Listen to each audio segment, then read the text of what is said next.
और आपको यहाँ से सवाल 100% छपा हुआ मिलेगा। हमारे शरीर की सबसे लंबी कोशिका अगर अपन बोलेंगे तो तंत्रिका कोशिका होती है, याद रखना। इस एक्सोन के अंदर निशल कण नहीं पाए जाते, डेंड्राइट्स में पाए जाते हैं। पैर में कांटा लगा, उस जानकारी को आपके ब्रेन तक पहुंचाने का काम तंत्रिका कोशिका करती है। एकल ध्रुवीय न्यूरॉन वे न्यूरॉन होते हैं जिसमें केवल एक ही एक्सोन पाया जाता है, जिसके कारण यहाँ पर एक विभव उत्पन्न हो जाता है जिसको बोलते हैं विश्रांति कला विभव, और इस अवस्था को बोलते हैं ध्रुवित अवस्था, पोलराइज्ड स्टेट कहा जाता है। सबसे पहला होता है केंद्रीय तंत्रिका तंत्र, और इस केंद्रीय तंत्रिका तंत्र में दो पार्ट आते हैं। मेनिंजिस कहा जाता है, और जब इस झिल्ली में क्या आ जाता है, सूजन आ जाता है, तो इस बीमारी को कहा जाता है मेनिंजाइटिस रोग कहा जाता है। नमस्कार प्यारे विद्यार्थियों, मैं राहुल वैष्णव आप सभी का स्वागत करता हूं लक्ष्य क्लासेज के इस ऑनलाइन डिजिटल मंच के ऊपर। जैसा कि आप सभी को पता है प्यारे विद्यार्थियों कि जो हम यहां पर 30 मिनट शो स्टार्ट कर रहे हैं, और इस 30 मिनट शो के अंदर आप सभी विद्यार्थियों को वीडियो मिले गए और देखते रहिएगा आप सभी विद्यार्थी। जैसा कि आप सभी को पता है कि तंत्रिका तंत्र को हम एक ही क्लास के अंदर कंप्लीट करेंगे। पूरा नर्वस सिस्टम आपका 1 क्लास के अंदर कंप्लीट हो जाएगा, जिसमें सब कुछ मैं आपको पढ़ा दूंगा। और आप सभी को मैं बता देना चाहता हूं कि पढ़ो वही जो पेपर में आए। तो आप सभी विद्यार्थियों के लिए बहुत अच्छे से मैंने मेहनत की है, और आपको यहां से सवाल 100% छपा हुआ मिलेगा। तो सभी विद्यार्थी वीडियो को अंत तक देखिएगा। ये आप सभी के लिए एक रिवीजन क्लास है, क्योंकि आप सभी अपनी तैयारी में लगे हुए होंगे। बच्चों को रिवीजन करने में दिक्कत आती है, तो आपकी रिवीजन को आसान बनाने के लिए हम शानदार सा तंत्रिका तंत्र टॉपिक चंद मिनटों के अंदर आपको हम कवर करवाने वाले हैं, जिसमें सभी महत्वपूर्ण फैक्ट आपके सामने चर्चा में होंगे। तो चलिएगा स्टार्ट करते हैं बिना टाइम खराब किए। सबसे पहले अपन बात करना चाह रहे हैं नर्वस सिस्टम, जिसे अपन कहते हैं तंत्रिका तंत्र। देखिए बच्चों, तंत्रिका तंत्र की जो उत्पत्ति हुई है वो आपके हाइड्रा से मानी जाती है। जो हाइड्रा आप सभी ने देखा होगा, जो हाइड्रा होता है बच्चों, इसके अंदर होता है तंत्रिकीय जाल, नेटवर्क ऑफ न्यूरॉन्स इसके अंदर होता है, याद रख लीजिएगा बच्चों। तंत्रिका तंत्र की क्रियात्मक इकाई का नाम होती है तंत्रिका कोशिका, functional unit of nervous system that is neuron cell. तंत्रिका कोशिका होती है, याद रखना। हमारे शरीर की सबसे लंबी कोशिका अगर अपन बोलेंगे तो तंत्रिका कोशिका होती है, याद रखना। हमारी तंत्रिका कोशिका के साथ न्यूरॉन्स के साथ सपोर्ट के लिए प्यारे बच्चों न्यूरॉन से ज्यादा संख्या में न्यूरोग्लिया पाई जाती है, और ये न्यूरोग्लिया क्या करती है, सपोर्ट करती है। न्यूरॉन से ज्यादा संख्या में पाई जाती है, लेकिन हमारे शरीर के अंदर अपन कहें कि तंत्रिका तंत्र की फिर भी फंक्शनल यूनिट किसे कहा जाता है, तो फंक्शनल यूनिट का नाम क्या होता है, न्यूरॉन्स होता है, याद रख लीजिएगा। फिर बच्चों याद करें अपन, जो जितने भी निम्न कशेरुकी होते हैं बच्चों, निम्न कशेरुकी होते हैं उनमें सरल प्रकार का तंत्रिकीय तंत्र पाया जाता है। जितने भी कीट होते हैं उनमें तंत्रिका ऊतक, नर्वस टिश्यू, उसके साथ उसमें ब्रेन डेवलप होने लग जाता है, और उसके अंदर गैंग्लियाज मतलब गुच्छिकाएं आने लग जाती है। और फिर अपन बात करें वर्टिब्रेटा की, तो हमारे अंदर सबसे अधिक विकसित वेल डेवलप्ड न्यूक्लियस पाया जाता है, जिसके अंदर वेल डेवलप्ड जो है हमारे अंदर न्यूरॉन सिस्टम पाया जाता है, पूरा डेवलप्ड होता है, जिसमें मस्तिष्क, मेरुरज्जु, स्पाइनल कोड वगैरह सब कुछ पाया जाता है। तो सबसे पहले हमने तंत्रिका तंत्र के बारे में अपन बात कर रहे हैं। सबसे पहले अपन बात करेंगे तंत्रिका तंत्र की क्रियात्मक इकाई का नाम है न्यूरॉन सेल, जिसे कहा जाता है तंत्रिका कोशिका। और तंत्रिका कोशिका के बच्चों 3 पार्ट यहाँ पर देखते हैं, जिसमें पहला जो पार्ट आता है बच्चों उसका नाम है हमारे सामने साइटोन। साइटोन जो बीच वाला पार्ट होता है इसको अपन साइटोन कहा जाता है, या इसको कोशिका काय कहा जाता है। फिर जो अपने धागेनुमा संरचनाएं होती है जो आपको दिख रही होगी यहाँ पर, इसको कहा जाता है डेंड्राइट्स कहा जाता है, जो कि डेंड्राइट्स की संख्या बहुत ज्यादा होती है। और एक लंबा भाग होता है जिसको अपन एक्सोन कहते हैं, तो एक्सोन एक होता है, और डेंड्राइट्स जो होती है डेंड्राइट्स वो बहुत सारे होते हैं, और बीच में होता है साइटोन। ये जो साइटोन होता है प्यारे बच्चों, इस साइटोन के अंदर बीच में जो केंद्रक होता है जिसको अपन बोलते हैं न्यूक्लियस, केंद्रक कहा जाता है, याद रख लीजिएगा। इसके अंदर केंद्रक होता है, न्यूक्लियस होता है, और इसके अंदर बच्चों इस तरीके से इसके अंदर पूरे में बिखरे होते हैं निशल कण। निशल कण पाए जाते हैं इसके अंदर, जो कि निशल कण किससे बने होते हैं, RER और आपके राइबोसोम से बने होते हैं। RR याद रखना, राइबोसोम और RER से निशल कण बने होते हैं। और ये निशल कण बताओ किसमें पाए जाते हैं, हमारे एक तो सेल बॉडी जिसको अपन बोलते हैं साइटोन, सेल बॉडी एक ही नाम है इसके, है ना।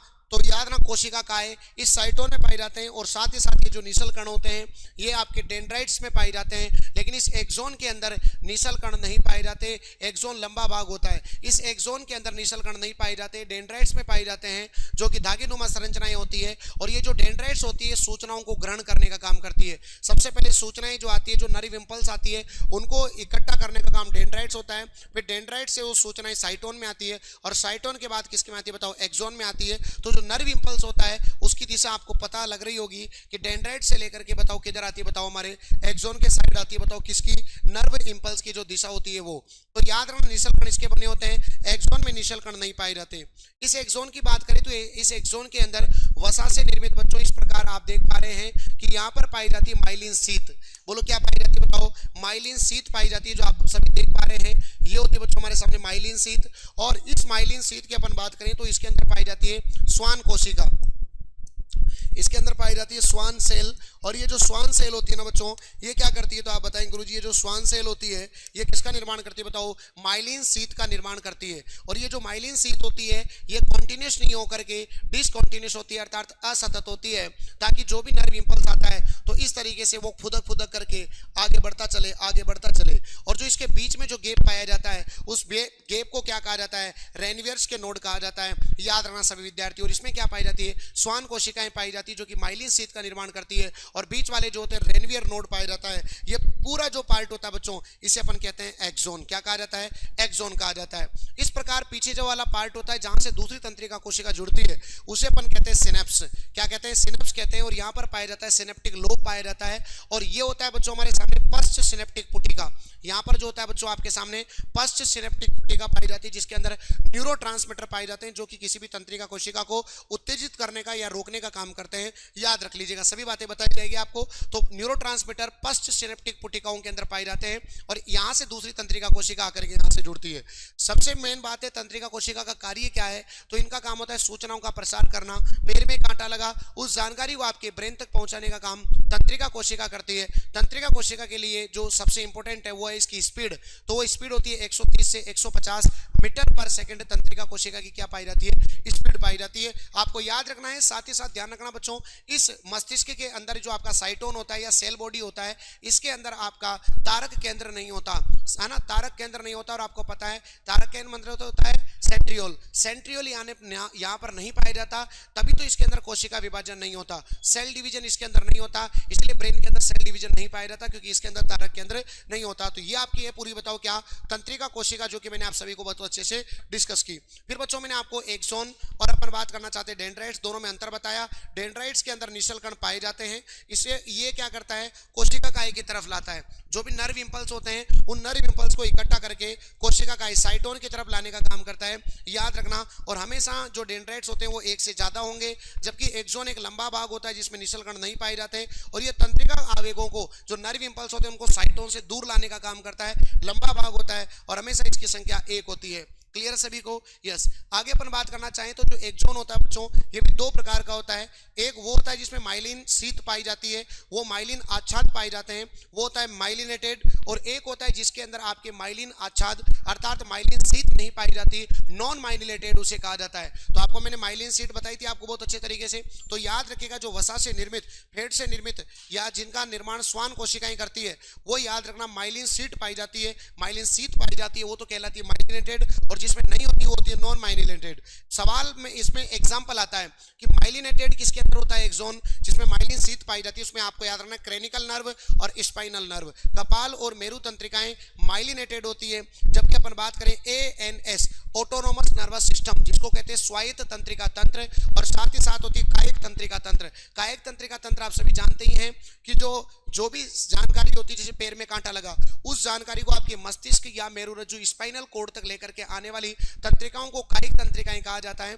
याद रख लीजिएगा सभी विद्यार्थी। तो सिंपल सी बात है, कायिक तंत्रिका तंत्र इन दोनों जगह नॉन माइलिनेटेड एक्सोन पाया जाता है। जिसमें माइलिन शीथ होती है वो माइलिनेटेड, और जिसमें नहीं पाया जाता उसे कहा जाता है नॉन माइलिनेटेड। क्लियर। फिर बच्चों आप सभी को याद है कि न्यूरॉन जो होता है ये 3 टाइप का न्यूरॉन होता है, वैसे तो टोटल 4 टाइप का होता है। सबसे पहला न्यूरॉन होता है हमारा अध्रुवीय न्यूरॉन, ध्यान रखिएगा सभी विद्यार्थी, नॉन पोलर न्यूरॉन सबसे पहला होता है बच्चों हमारे सामने, जिसका नाम है हमारे सामने अध्रुवीय न्यूरॉन। ध्यान दीजिएगा बच्चों, अध्रुवीय जो न्यूरॉन होता है वो अध्रुवीय न्यूरॉन पाया जाता है हाइड्रा में। इसमें पाया जाता है लाडलों, हाइड्रा के अंदर अध्रुवीय न्यूरॉन पाया जाता है, जिसमें तंत्रिका तंत्र की सबसे पहले खोज हुई थी, उसका नाम है हाइड्रा। फिर बच्चों एकल ध्रुवीय न्यूरॉन, एकल ध्रुवीय न्यूरॉन वे न्यूरॉन होते हैं जिसमें केवल एक ही एक्सोन पाया जाता है, और ये एम्ब्रियोनिक स्टेज में पाई जाती है, मतलब भ्रूण अवस्था में पाया जाता है। जो भ्रूण अवस्था में, बोलो किसमें बताओ, भ्रूण अवस्था के अंदर, याद रखना सभी विद्यार्थी, भ्रूण अवस्था के अंदर यहाँ पर पाई जाता है, बताओ कौन सा, एकल ध्रुवीय, जिसमें एक एक्सोन होता है और एक आपके डेंड्राइट्स होता है, उसको बोलते हैं बाइपोलर या डाइपोलर न्यूरॉन। और ये पाया जाता है बच्चों हमारी आंख की रेटिना में। बोलो किसमें पाया जाता है, आंख की रेटिना के अंदर हमारे सामने ये पाया जाता है, याद रखना। और एक होता है बच्चों हमारे सामने बहुध्रुवीय न्यूरॉन, मल्टीपोलर बहुध्रुवीय न्यूरॉन।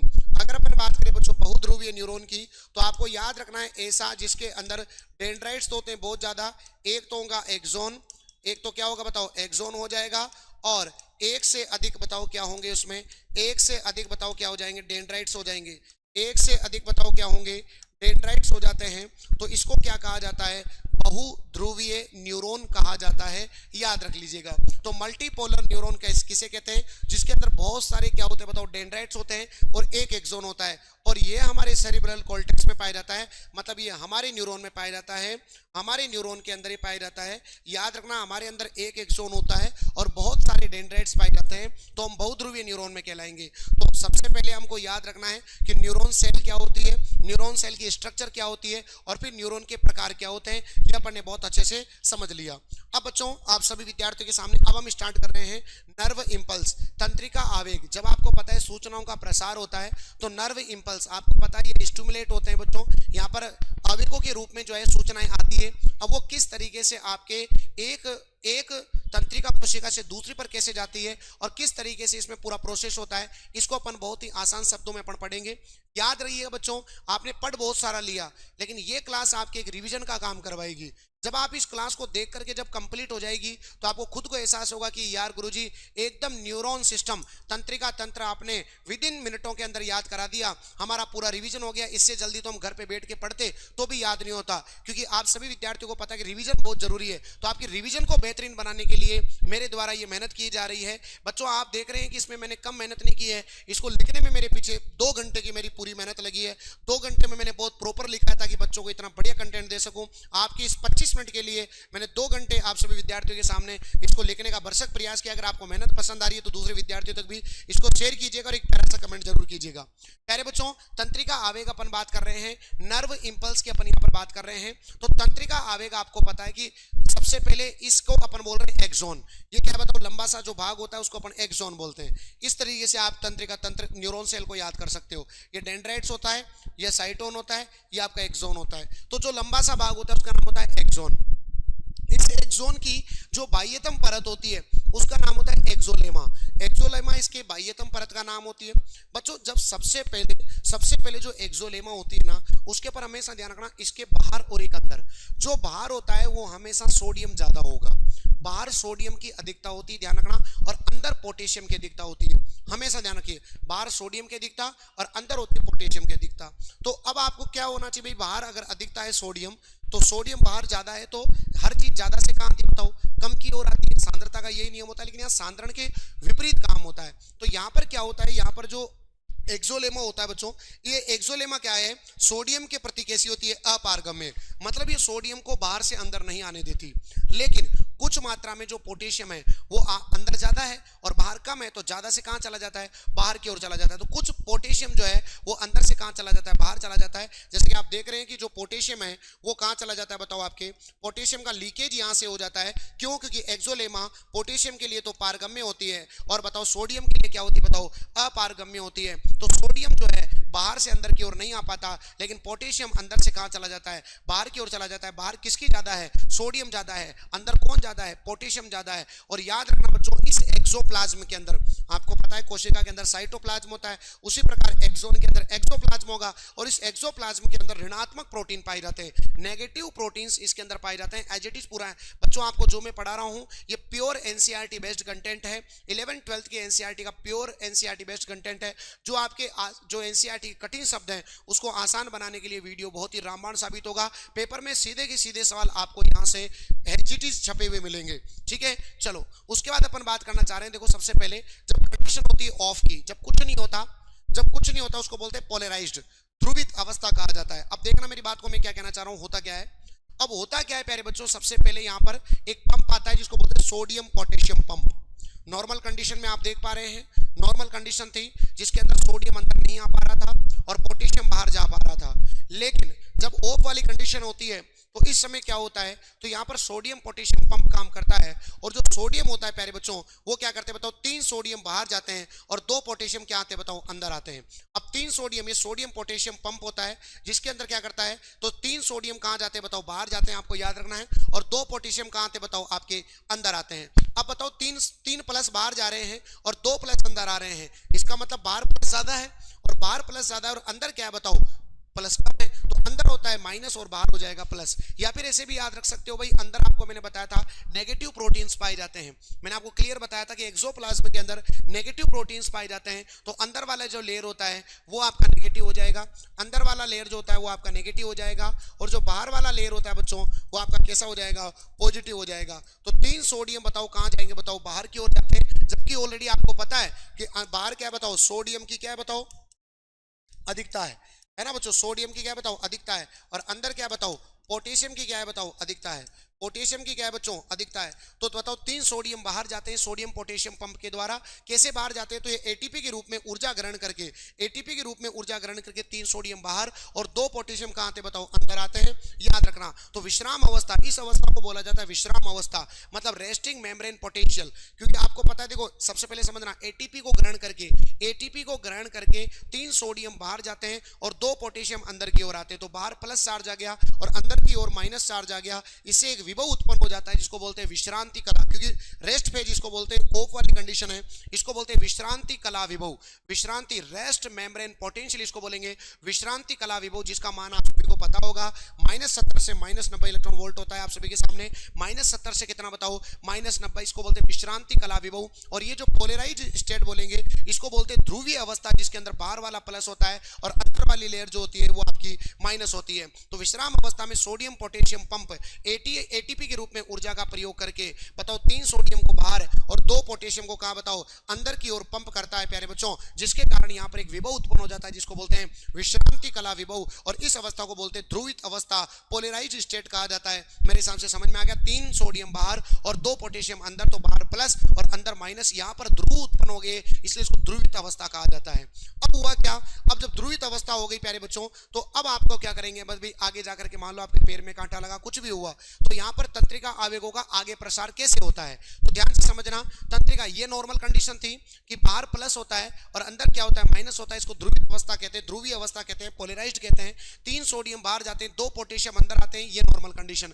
अब बच्चों अगर तंत्रिका आवेग का आगे प्रसार कैसा होता है, तो आप सभी को पता है, इसको बोलते हैं डीपोलराइजेशन, है ना। तो एक होता है डीपोलराइजेशन, एक होता है डीपोलराइजेशन। सुनना मेरी बात को, सबसे पहले डीपोलराइजेशन होगा तो जस्ट इसका क्या कर देना है, ऑपोजिट कर देना है, जस्ट इसका ऑपोजिट कर देना है। बाहर प्लस था और अंदर माइनस था, तो अब इसका जस्ट ऑपोजिट कर दीजिएगा। विश्राम अवस्था के अंदर जो है बाहर माइनस हो जाता है, अंदर क्या हो जाता है बताओ, प्लस हो जाता है। क्यों, क्योंकि यहाँ पर जो होता है बच्चों, जो सोडियम था, आपको पता है सोडियम था जो बाहर, 3 सोडियम बाहर गए थे, अब वो वापस कहाँ आएंगे बताओ, अंदर आएंगे, तो सोडियम का अंतर प्रवाह होने लग जाएगा। तो जब सोडियम का अंतर प्रवाह होगा तो अंदर प्लस हो जाएगा और बाहर माइनस हो जाता है, इसको बोलते हैं डीपोलराइजेशन।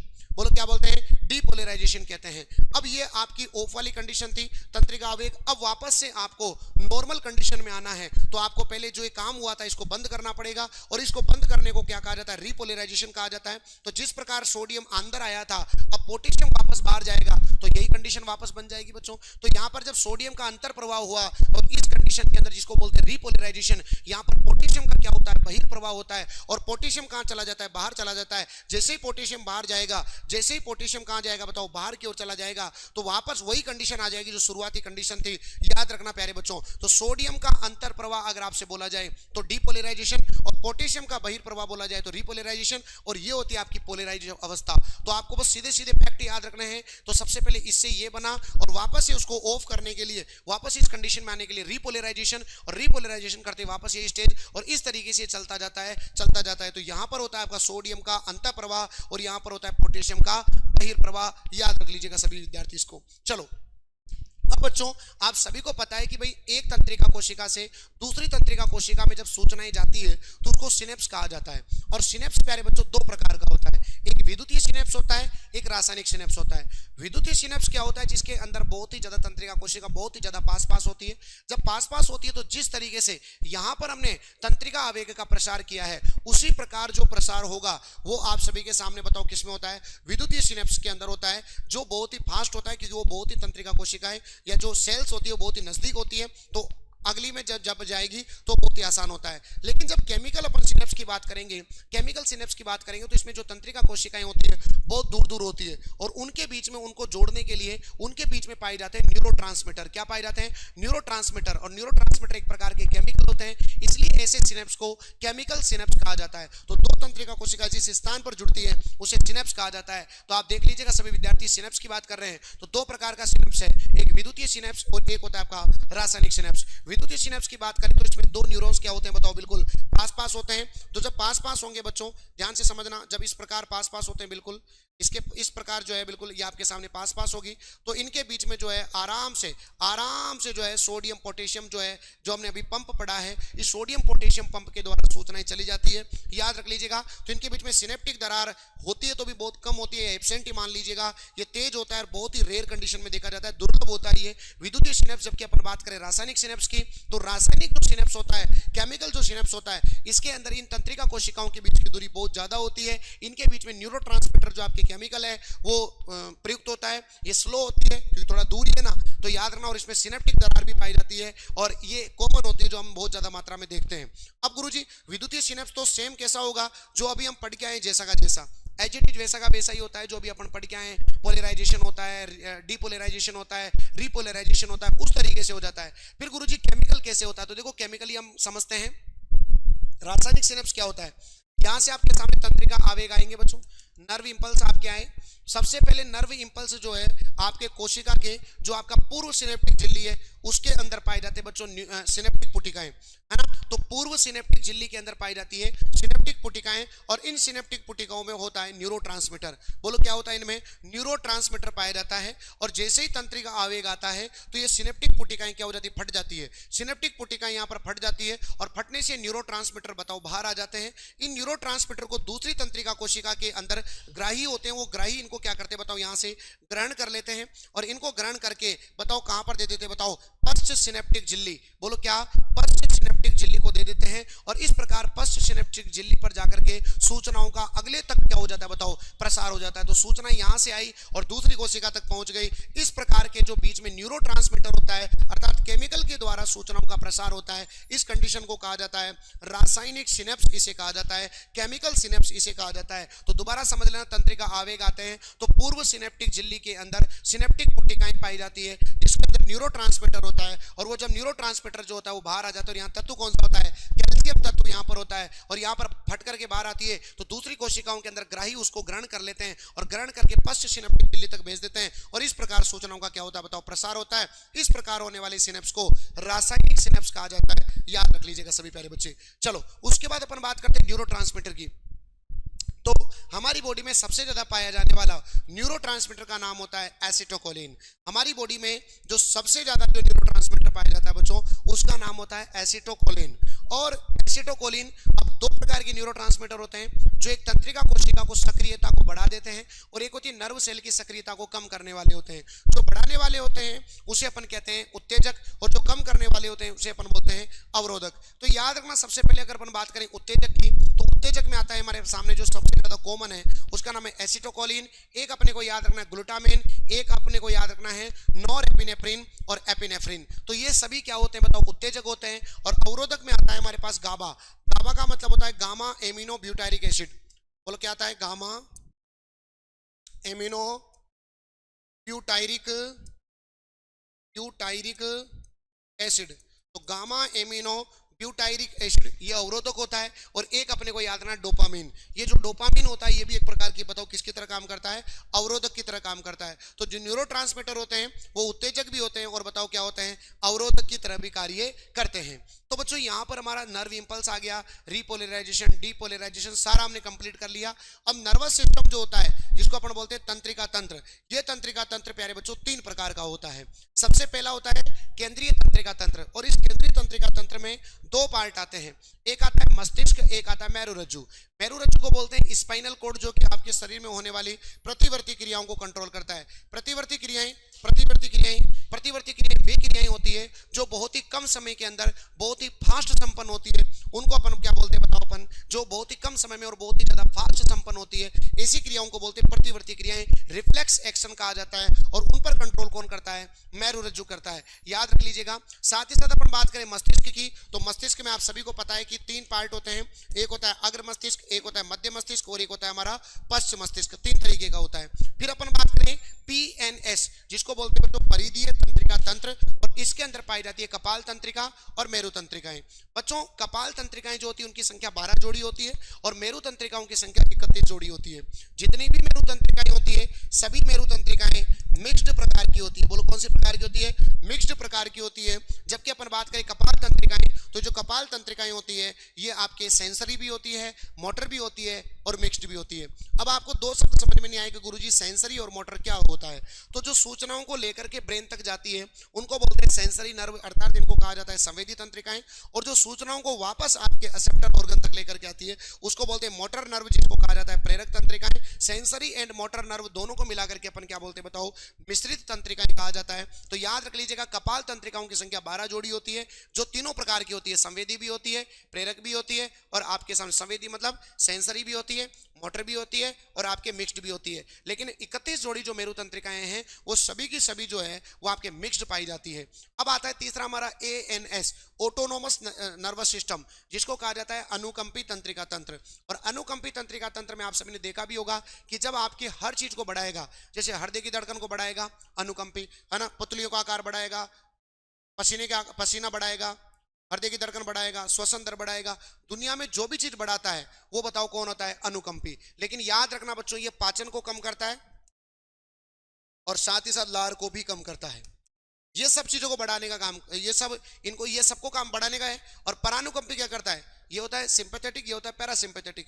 ये हर चीज को क्या करता है? कम करने का काम करता है। जैसे ये श्वसन दर को बढ़ाता है, ये श्वसन दर को कम, ये हार्ट बीट को बढ़ाता है, ये हार्ट बीट को कम, ये पसीने को बढ़ाता है, ये पसीने को कम करता है, ये पुतलियों के आकार को बढ़ाता है, ये पुतलियों के आकार को कम करता है, ये रोंगटे खड़े करता है, ये रोंगटों को नॉर्मल करता है। बात यूं है। लेकिन लास्ट वाले में ध्यान रखना, ये क्या करता है बताओ? पाचन को बढ़ाने का काम करता है, और साथ ही साथ आपके बताओ किसको बढ़ाने का काम करता है? लार को भी बढ़ाने का काम करता है। ये आप जरूर से जरूर क्या रख लीजिएगा बताओ? याद रख लीजिएगा, है ना। तो याद रखना, श्वसन दर को बढ़ाना, है ना, हार्ट बीट को बढ़ाना, ये सब काम कौन करता है? अनुकंपी। ये सबको क्या करता है? कम करता है। लेकिन ये इसमें पाचन और लार में आपको जस्ट क्या याद रखना बताओ? ऑपोजिट याद रखना है। सभी विद्यार्थी ध्यान रखिएगा। तो मानव तंत्रिका तंत्र में अपन बात करेंगे तो 2 तरीके होते हैं, एक होता है सेंट्रल नर्वस सिस्टम, एक होता है आपका परिधीय तंत्रिका तंत्र, और एक होता है आपका स्वायत्त तंत्रिका तंत्र। अब सबसे पहले अपन देखते हैं कि आपके सामने कपाल तंत्रिकाएं जो होती है, इन कपाल तंत्रिकाओं की संख्या 12 जोड़ी होती है।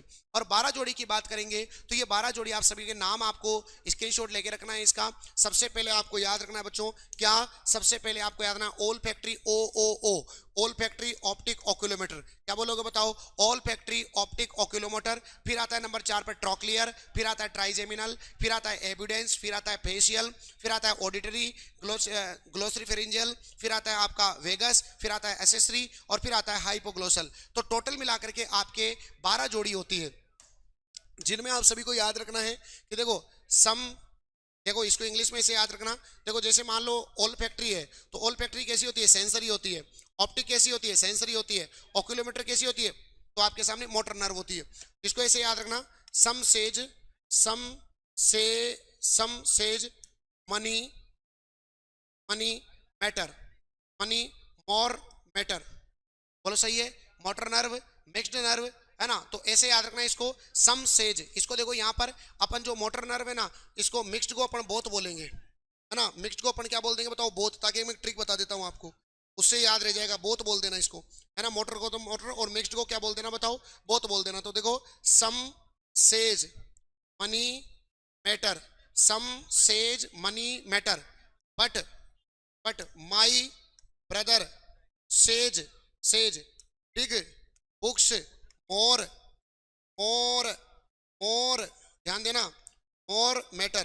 क्या बोलोगे बताओ? Some says money matter, but my brother says big books more matter.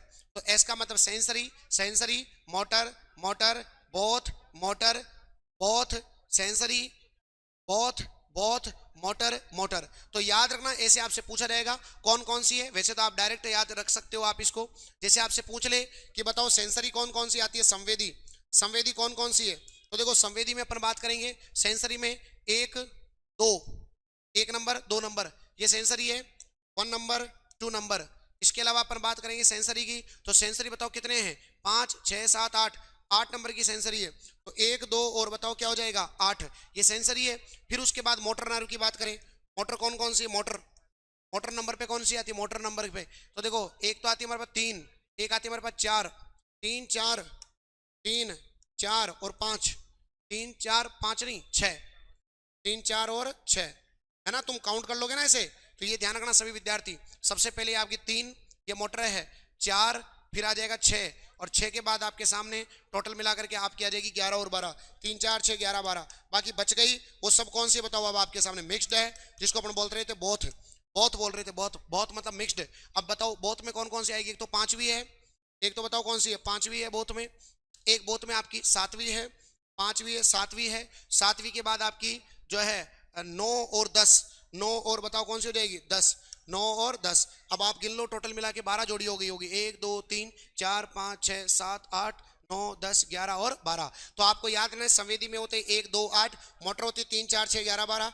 और मिक्स्ड में होती 5 7 9 10। तो ये आपको याद रखना है, सिंपल सी बात है। सबसे लंबी का नाम होता है वेगस, सबसे बड़ी का नाम है ट्राइजेमिनल, सबसे छोटी का नाम है ट्रोक्लियर। पूर्ण रूप से जो सेंसरी होती है वो है 1 2 और 8। याद रखना पूर्ण रूप से संवेदी कौन कौन सी होती है, सेंसरी 1 2 और नंबर कौन सी बताओ 8 नंबर की। और केवल आंखों से, आंखों के लिए तो 3 4 6, आंखों के लिए कौन सी होती है 3 4 6। आप इसका स्क्रीनशॉट फटाफट से ले लीजिएगा बच्चों, क्योंकि ये पेपर में आ जाती है, तो इसका स्क्रीनशॉट लेने में कोई कमी नहीं छोड़े। आपको पूरा टॉपिक मैं आपको बहुत अच्छे से कवर करवा रहा हूँ। चलो अगली अपन बात करते हैं ब्रेन की। तो आप सभी को पता है जो ब्रेन होता है इसका अध्ययन न्यूरोलॉजी कहलाता है। जो ब्रेन होता है प्यारे बच्चों, इसका वजन पुरुषों में ज्यादा होता है, और लगभग 1450 ग्राम इसमें पुरुषों का वजन होता है। और अपन बात करना चाहें तो जो ब्रेन होता है, इस ब्रेन के अंदर 3 प्रकार की परतें होती है, जिसमें पहली परत का नाम है ड्यूरामेटर, दूसरे का नाम है एरेक्नोइड, और तीसरे का नाम है पायामेटर, जिसको कहा जाता है DAP, ड्यूरामेटर, एरेक्नोइड और पायामेटर। और इन तीनों को मिला के बोलते हैं मेनेंजिस, है ना बच्चों, इनको बोलते हैं मेनेंजिस, मेनेंजिस कहा जाता है। और जब इस झिल्ली में क्या आ जाता है, सूजन आ जाता है, तो इस बीमारी को कहा जाता है मेनेंजाइटिस रोग कहा जाता है ना बच्चों। इसमें सूजन आ जाता है बैक्टीरियल और वायरल इन्फेक्शन से, तो इसे कहा जाता है मेनेंजाइटिस। बोलो क्या बोलते हैं इसको, मेनेंजाइटिस इसे कहा जाता है, याद रख लीजिएगा। उसके बाद बच्चों आप सभी को पता है जो ब्रेन होता है इसके 3 पार्ट होते हैं। सबसे पहला होता है आपका अग्र मस्तिष्क, दूसरा होता है आपका मध्य मस्तिष्क, और तीसरा होता है हमारे पश्च मस्तिष्क। जो आपका अग्र मस्तिष्क होता है प्यारे बच्चे, इस अग्र मस्तिष्क में भी 2 पार्ट आते हैं, एक आता है प्रमस्तिष्क, एक आता है हमारे सामने डाईएन्सेफेलॉन।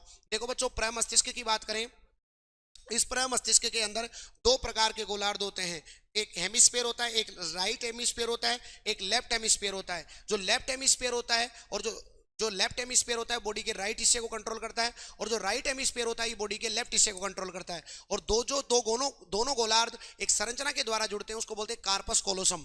उसे क्या कहा जाता है बताओ, कार्पस कोलोसम कहा जाता है। तो दोनों गोलार्ध जिसके द्वारा जुड़ते हैं उसको कार्पस कोलोसम कहा जाता है, याद रख लीजिएगा, कार्पस कोलोसम इसे कहा जाता है, कार्पस कोलोसम के द्वारा। अब जो इसके गोलार्ध होते हैं उनके 2 भाग होते हैं, एक होता है बाह्य वाला भाग जिसको बोलते हैं कॉर्टेक्स, जिसके क्या बताए कॉर्टेक्स बोलते हैं, और एक अंदर वाला होता है इसको बोलते हैं लिम्बिक सिस्टम। क्या कहा जाता है बताओ, इसको लिम्बिक सिस्टम कहा जाता है, नोट कर लीजिएगा इसको बच्चों, स्क्रीनशॉट भी लेते रहिएगा।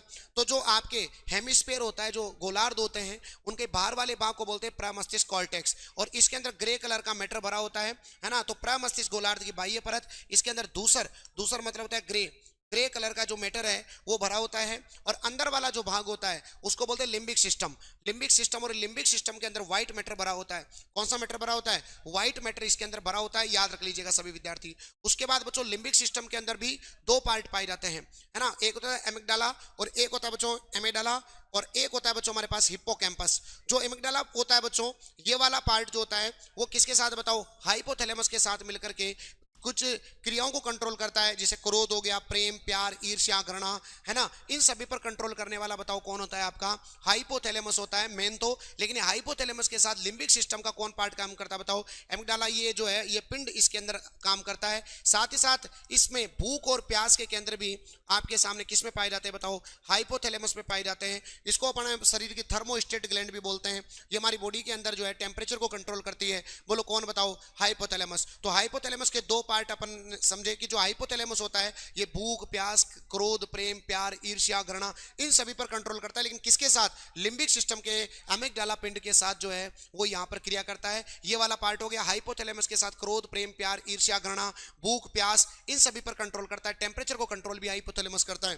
दूसरा पार्ट होता है हिप्पोकैम्पस, और ये हिप्पोकैम्पस जो होता है वो भी लिम्बिक सिस्टम का पार्ट होता है। और जो हिप्पोकैम्पस होता है क्या करता है? शॉर्ट टर्म मेमोरी को लॉन्ग टर्म मेमोरी में परिवर्तित करने वाला बताओ कौन होता है? हिप्पोकैम्पस होता है। याद रख लीजिएगा, शॉर्ट टर्म मेमोरी को लॉन्ग टर्म मेमोरी के लिए हिप्पोकैम्पस काम करता है। उसके बाद अपन बात करते हैं बच्चों थैलेमस, जो इसी की सहायता करता है हाइपोथैलेमस की। फिर मध्य मस्तिष्क की बात करें तो मध्य मस्तिष्क जो होता है बच्चों इसके अंदर टोटल 4 ऑप्टिक लोब्स पाए जाते हैं। कितने बोलो? 4 ऑप्टिक लोब्स पाए जाते हैं। और मस्तिष्क के अंदर टोटल निलियों की संख्या, निलय जो होते हैं, जो छेद होते हैं, उनकी संख्या भी 4 होती है। और 4 ऑप्टिक लोब्स पाए जाते हैं बच्चों, जिसको अपन कहते हैं कोरपोरा क्वाड्रिजेमिना।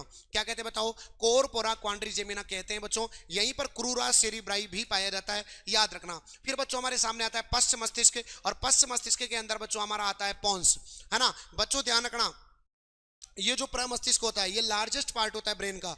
आपके कोई भी चीज याद करनी हो, चिंतन, मनन, स्मरण, ये सब क्षेत्र कहां पाए जाते हैं? प्रमस्तिष्क में पाए जाते हैं।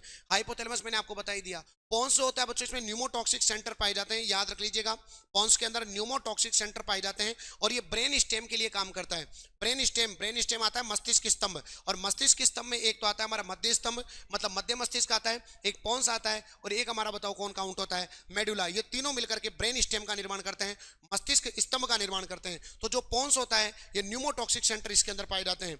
मेडुला क्या करता है? तो हमारे शरीर की बताओ कौन सी क्रियाओं को कंट्रोल करता है ये? तो हमारे शरीर की जितनी भी अनिच्छिक क्रियाएं होती है उन पर कंट्रोल करता है। हृदय की धड़कन हो गई, श्वसन दर हो गई, है ना, उल्टी हो गई, दस्त हो गई, छींक हो गई, इन सभी पर कंट्रोल करने के लिए बताओ क्या पाया जाता है? मेडुला पाया जाता है, जो कि हमारे शरीर की अनिच्छिक क्रियाओं को कंट्रोल करने का काम करता है।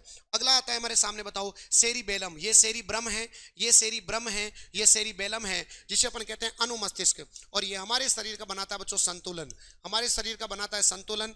इसे कहते हैं बच्चों हम ट्री ऑफ लाइफ।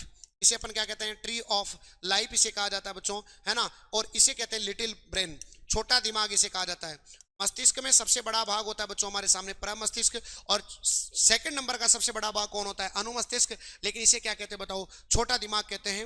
ये आपके इधर देखो मस्तिष्क, यहाँ पाया जाता है फोरामेन, एक पोर होता है, यहाँ पे छिद्र होता है, आप देख रहे हो अंदर धसा हुआ होता है फोरामेन, और फिर उसके बाद आपका स्पाइनल कोड चालू हो जाता है। तो हमारे बॉडी के अंदर अनुमस्तिष्क जो होता है पश्च मस्तिष्क का भाग है, हमारी बॉडी का बैलेंस बनाता है, छोटा दिमाग कहते हैं। Second largest part of brain that is अनुमस्तिष्क, हमारी बॉडी का बैलेंस बनाता है, संतुलन बनाने का काम करता है। एल्कोहल पिए व्यक्ति में अनुमस्तिष्क काम नहीं करता। वो क्यों नहीं करता अनुमस्तिष्क काम? क्योंकि एल्कोहल पीने के बाद जो है अनुमस्तिष्क काम नहीं कर पाता, इसलिए आदमी अनबैलेंस होकर के इधर उधर चल पाता है। याद रखना सभी विद्यार्थी। तो ये हो गया आपका अनुमस्तिष्क। उसके बाद बच्चों हम बात कर रहे थे ब्रेन स्टेम की। तो ब्रेन स्टेम जो होता है इसके अंदर आपको पता है एक तो मध्य मस्तिष्क काउंट होता है, एक आपके पश्च मस्तिष्क के 2 पार्ट काउंट होते हैं, एक का नाम है पोन्स और एक का नाम क्या होता है? मेडुला। ये तीनों पार्ट मिलकर के आपके बताओ किसका निर्माण करते हैं? ब्रेन स्टेम का निर्माण करते हैं। तो प्यारे बच्चों ये आप सभी का था एक वन शॉट टॉपिक पूरा कंप्लीट। जो भी विद्यार्थी तैयारी कर रहे हैं लैब असिस्टेंट की, उन सभी विद्यार्थियों के लिए रामबाण है। अंतिम समय में बस आप मॉडल पेपर लगाएं और इन कक्षाओं को आप ज्वाइन करते रहें। जो सेकंड ग्रेड की तैयारी कर रहे हैं प्यारे बच्चों, उन सेकंड ग्रेड के सभी विद्यार्थियों के लिए 6666 बुक मैंने बनाई है, जिसमें टॉपिक वाइज बेहतरीन प्रैक्टिस के सवाल डाले गए हैं। आप उस बुक को परचेज कर सकते हैं। मॉडल पेपर भी ये सेकंड ग्रेड साइंस वालों के लिए, ये सब आपको एप्लीकेशन और बुक स्टोर पर अवेलेबल हो जाएंगे। तो सभी प्यारे विद्यार्थियों को ये जो मैंने पढ़ाया है बच्चों, जो आपको मैंने बहुत ही कम मतलब चंद मिनटों के अंदर पूरा नर्वस सिस्टम जो है उसका निचोड़ आपको मैंने वन शॉट के माध्यम से करवाया है। ये आपको कैसा लगा? हर बच्चा कमेंट करना बच्चों। मेरी बहुत मेहनत लगी है इस वीडियो को बनाने में, तो अगर आपको भी मेरी मेहनत अच्छी लगी है तो दूसरे विद्यार्थियों तक शेयर जरूर करना और आपका प्रेम प्यार बनाए रखना। जय हिंद, जय भारत।